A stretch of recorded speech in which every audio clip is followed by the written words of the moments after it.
Hello friends, आज की video में हम लोग सार्जेंट प्लान ऑफ एजुकेशन को डिटेल में कवर करेंगे। एजुकेशन अंडर डायरकी वाली वीडियो में हमने देखा था कि 1919 से 1947 के बीच एजुकेशन पर सेंट्रल कंट्रोल बिल्कुल ना के बराबर ही था। इनफैक्ट 1924 में इंडियन एजुकेशन सर्विसेज को भी डिसमेंटल कर दिया गया था। बट ब्रिटिश गवर्नमेंट चाहती थी कि पॉलिसी मेकिंग और एग्जीक्यूशन चाहे पूरी तरह से प्रोविंशियल गवर्नमेंट ही करे, बट फिर भी एक एडवाइजरी रोल में सेंट्रल गवर्नमेंट हमेशा काम करती रहे। और इसके लिए 1920 में ब्रिटिश गवर्नमेंट ने कैबे यानी central advisory board of education को इस्टेब्लिश किया। बट 3 ही साल में यानी 1923 में ही इस एडवाइजरी बॉडी को एबोलिश कर दिया गया। रीज़न था फाइनेंशियल क्राइसिस। ब्रिटिश गवर्नमेंट की फाइनेंशियल हालत कुछ ठीक नहीं थी और इस तरह के कई सारे इंस्टीट्यूशंस को बंद कर दिया गया था। बट 1928 में हार्टोग कमेटी अपॉइंट की गई जिसने ब्रिटिश सरकार की आंखें खोल दी। हार्टोग कमेटी ने कहा कि भारत में एजुकेशन की हालत एकदम खस्ता है। हार्टोग कमेटी को हम ऑलरेडी एक वीडियो में कवर कर चुके हैं। तो हार्टोग कमेटी की इस रिपोर्ट के बाद ब्रिटिश गवर्नमेंट को रियलाइज़ हुआ कि central advisory board of education को बंद करने का निर्णय सही नहीं था। तो इसको फिर से रिवाइव करने के ऊपर कई सारे डिस्कशंस होने लगे और एक बार फिर 1935 में central advisory board of education को री इस्टेब्लिश किया गया। बट उसके बाद British government second world war में बिजी हो गई और बाद में जब सेकेंड वर्ल्ड वार ख़त्म ही होने वाला था तो उन्होंने एजुकेशन में रिफॉर्म्स को रिकमेंड करने के लिए 1944 में एक कमेटी बनाई जिसका नाम था सार्जेंट कमेटी। इसके चेयरमैन थे जॉन सार्जेंट। उन्होंने इंडियन एजुकेशन सिस्टम में क्या क्या इंप्रूवमेंट्स होने चाहिए इसकी report central advisory board of education को भेजी। काबे को ये रिपोर्ट ज़बरदस्त लगी, उन्होंने इसे अप्रूव कर दिया। बट हालांकि ये रिपोर्ट कभी इम्प्लीमेंट नहीं हो पाई क्योंकि उससे पहले ही देश आज़ाद हो गया। देखते हैं कि सार्जेंट ने अपनी रिपोर्ट में क्या क्या रिकमेंड किया था। इन्होंने कहा कि अगर मेरी दी हुई रिकमेंडेशंस मान ली जाएं तो भारत का एजुकेशन स्टैंडर्ड बिल्कुल इंग्लैंड के स्टैंडर्ड से मैच करा दूंगा और वो भी सिर्फ 40 ईयर्स में। हालांकि इंडियन लीडर्स ने इसका बहुत ही ज़्यादा विरोध किया और उन्होंने कहा कि 40 साल बहुत ही ज़्यादा हैं, कुछ कम नहीं हो सकता। इस बात पर काफ़ी ज़्यादा डिस्कशंस होते रहे, लेकिन हम अपना फोकस जो है वापस से इस कमेटी की रिकमेंडेशंस पर लेके आते हैं। इन्होंने कहा कि आज की डेट में बच्चे जो हैं वो प्राइमरी एजुकेशन के बाद हाई स्कूल में जाते हैं, फिर इंटरमीडिएट कॉलेज में और उसके बाद यूनिवर्सिटी में। ये इंटरमीडिएट स्टेज का आइडिया सेडलर कमीशन ने दिया था। सार्जेंट कमेटी ने कहा कि इंटरमीडिएट का जो कंसेप्ट है अब इसे ख़त्म कर देना चाहिए और 6th क्लास से 12th क्लास तक हाई स्कूल होना चाहिए। 6 से जो पहले की क्लास हैं उन्हें हम कहेंगे एलिमेंट्री एजुकेशन और ये एलिमेंट्री एजुकेशन 6 से 11 साल तक के बच्चों को मिलनी चाहिए। इसके साथ साथ इन्होंने ये भी सजेस्ट किया कि एलिमेंट्री एजुकेशन से पहले बच्चों को प्री प्राइमरी एजुकेशन मिलनी चाहिए, यानी 3 से 6 साल तक प्री प्राइमरी, उसके बाद 6 से 11 साल तक एलिमेंट्री एजुकेशन। और ये एलिमेंट्री एजुकेशन बिल्कुल फ्री होनी चाहिए, ये सबको मिलनी चाहिए और ये कंपलसरी होनी चाहिए। तो अभी तक हम लोगों ने जो भी समझा उसमें एक बात निकल के आती है कि ये पहली कमेटी थी जिसने प्री प्राइमरी एजुकेशन पर भी फोकस किया। अब इसके बाद इनका कहना था कि हाई स्कूल जो है वो 2 तरह के होने चाहिए, वोकेशनल एंड ट्रेनिंग और दूसरे एकेडमिक। एवरेज बच्चों को वोकेशनल ट्रेनिंग दी जाएगी और जो बच्चे पढ़ाई में अच्छे हैं सिर्फ उन्हें ही हाई स्कूल में एकेडमिक शिक्षा दी जाएगी। यानी हाई स्कूल में कौन एकेडमिक्स में जाएगा इसको रेस्ट्रिक्ट किया जाएगा। अगर हम इसे हार्टोग कमेटी से कंपेयर करें तो हार्टोग चाहते थे कि ये 8th क्लास के बाद डिसाइड हो कि बच्चों को एकेडमिक्स में भेजा जाए या फिर वोकेशनल ट्रेनिंग में, और सार्जेंट यहाँ पर कह रहे हैं कि ये 6th क्लास के बाद ही डिसाइड हो जाना चाहिए। इसके बाद सार्जेंट ने कहा कि जो बच्चे हाई स्कूल में एकेडमिक्स में पास हो रहे हैं वही यूनिवर्सिटी के लिए भी एलिजिबल होंगे, जहाँ पर वो 3 साल का कोर्स करेंगे। इन सब चीज़ों के अलावा इन्होंने टीचर्स ट्रेनिंग पर भी काफ़ी फोकस किया। इन्होंने कहा कि इनका जो प्लान है ये बेसिकली गांधी जी की वर्धा बेसिक एजुकेशन का एक मॉडिफाइड वर्जन ही है। मतलब इनका कहना था कि फ़िज़िकल एक्टिविटीज़, मैनुअल और प्रोडक्टिव वर्क को ये इंक्लूड कर रहे हैं अपने रिकमेंडेशन में in the form of vocational training. और एक खास बात, इन्होंने फिजिकल और मेंटली हैंडीकैप्ड लोगों की एजुकेशन के लिए भी अपनी रिपोर्ट में रिकमेंडेशंस दी। हेलो फ्रेंड्स, आज की वीडियो में हम लोग Wardha scheme of basic education 1937 को कवर करेंगे। हुआ क्या कि गवर्नमेंट ऑफ इंडिया एक्ट 1935 ने प्रोविंसेस को ऑटोनॉमी दे दी थी और इसीलिए प्रोविंसेस में इलेक्शंस कराए गए और इन इलेक्शंस में कांग्रेस को बड़ी जीत मिली। 11 में से 8 प्रोविंसेस में कांग्रेस ने अपनी सरकार बना ली थी और सरकार बनाने के बाद कांग्रेस बहुत सारे फील्ड्स में लोगों के फेवर में पॉलिसीज़ बनाना चाहती थी और इनमें से एक फील्ड था एजुकेशन। कांग्रेस में हर कोई जानता था कि एजुकेशन को लेकर गांधी जी की भी अपनी एक फ़िलॉसफी है, तो क्यों ना गांधी जी की फ़िलॉसफी को समझा जाए। गांधी जी एक्चुअली समय समय पर अपनी मन की बात अपने न्यूज़पेपर में लिखते रहते थे। यंग इंडिया में उन्होंने लिखा था कि भारत जैसा देश जिसकी 80% पॉपुलेशन सिर्फ खेती पर निर्भर है, ऐसे देश में सिर्फ किताबी पढ़ाई काफ़ी नहीं है। ऐसी एजुकेशन के बाद बच्चे किसी भी तरह का मैनुअल काम करने के लायक नहीं रहते, और ऐसी एजुकेशन पॉलिसी इंप्लीमेंट करना मतलब भारत के लोगों के साथ एक क्राइम करना ही माना जाएगा।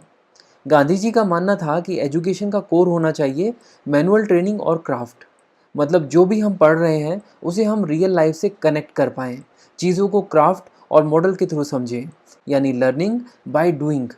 और गांधी जी कोई हवा में बात करने वाले या सुनी सुनाई बातों को बोलने वाले व्यक्ति नहीं थे।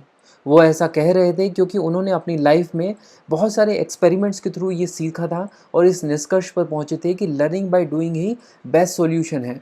तो चलिए गांधी जी के एक्सपेरिमेंट की एक छोटी सी जर्नी को समझते हैं। गांधी जी ने साउथ अफ्रीका में टॉल्स्टॉय फार्म को अपना पहला आश्रम बनाया था। यहाँ पर गांधी जी 6 से 16 साल तक के बच्चों को पढ़ाया करते थे, और अगेन उनके पढ़ाने का जो तरीका था वो था लर्निंग बाय डूइंग। और इस दौरान गांधी जी ने पाया कि पढ़ाई के साथ साथ इन बच्चों की वोकेशनल स्किल्स और फिजिकल फिटनेस दोनों काफ़ी इम्प्रूव हुई है। एक्चुअली आपने नोटिस किया होगा कि जो लोग ज़्यादा पढ़े लिखे होते हैं वो मेहनत के कामों से बचते हैं। मान लो आप एक इलेक्ट्रिकल इंजीनियर हो और आपके घर का फ़ैन ख़राब हो गया है, तो भी आप एक बार उसको चेक नहीं करके देखेंगे कि क्या पता प्रॉब्लम छोटी सी हो। और ऐसा हम लोग इसलिए करते हैं क्योंकि हमारे मन में ये घुसा हुआ है कि मेहनत का काम मतलब छोटा काम। हम उस छोटे काम और उस तरह के काम करने वाले लोगों को डिग्निफाइड नज़रों से नहीं देखते।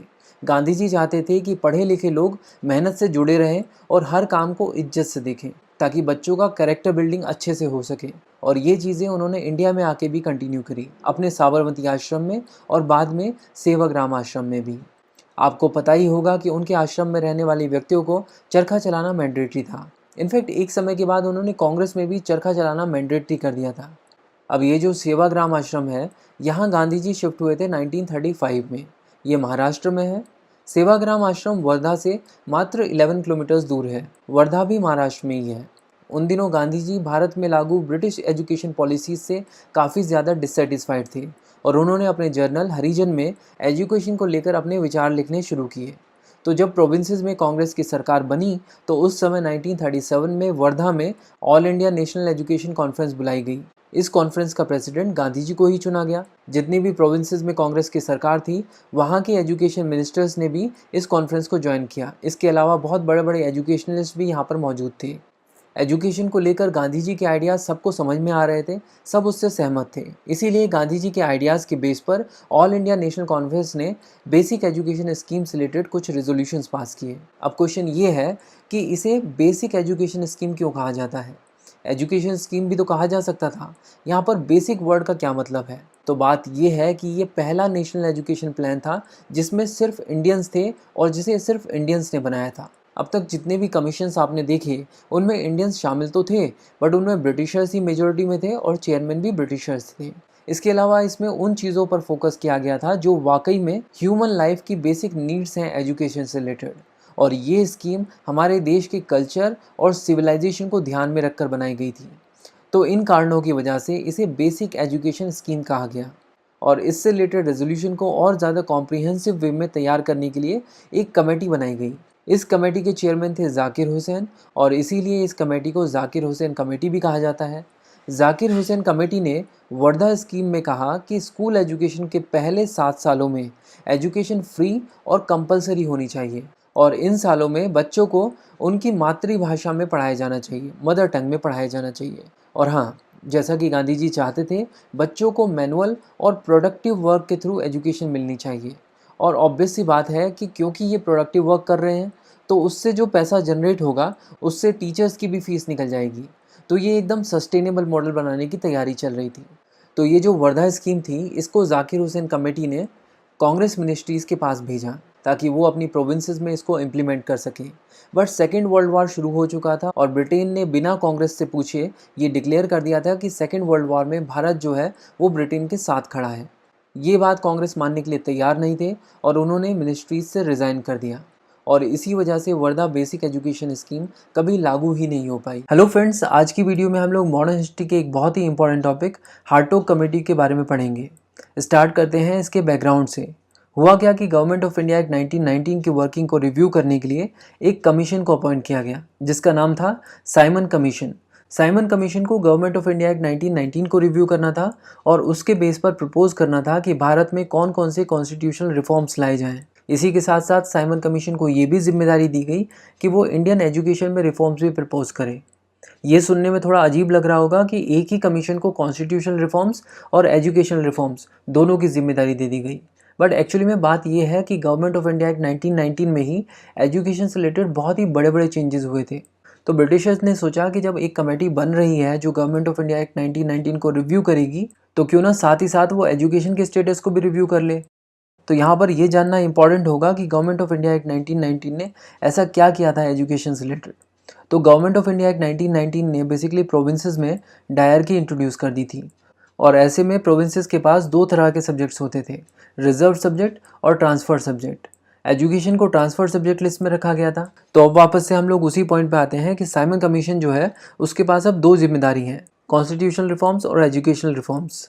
तो साइमन कमीशन ने डिसाइड किया कि वो कॉन्स्टिट्यूशनल रिफॉर्म्स पर फोकस करेंगे और इसीलिए उन्होंने अपना थोड़ा काम डेलीगेट कर दिया और एक नई कमेटी बनाई जिसका नाम था हार्टोग कमेटी। इसके चेयरमैन थे फिलिप हार्टोग। इसका मतलब इंडियन एजुकेशन से रिलेटेड प्रपोजल देने की जिम्मेदारी अब इसी कमेटी को दी गई।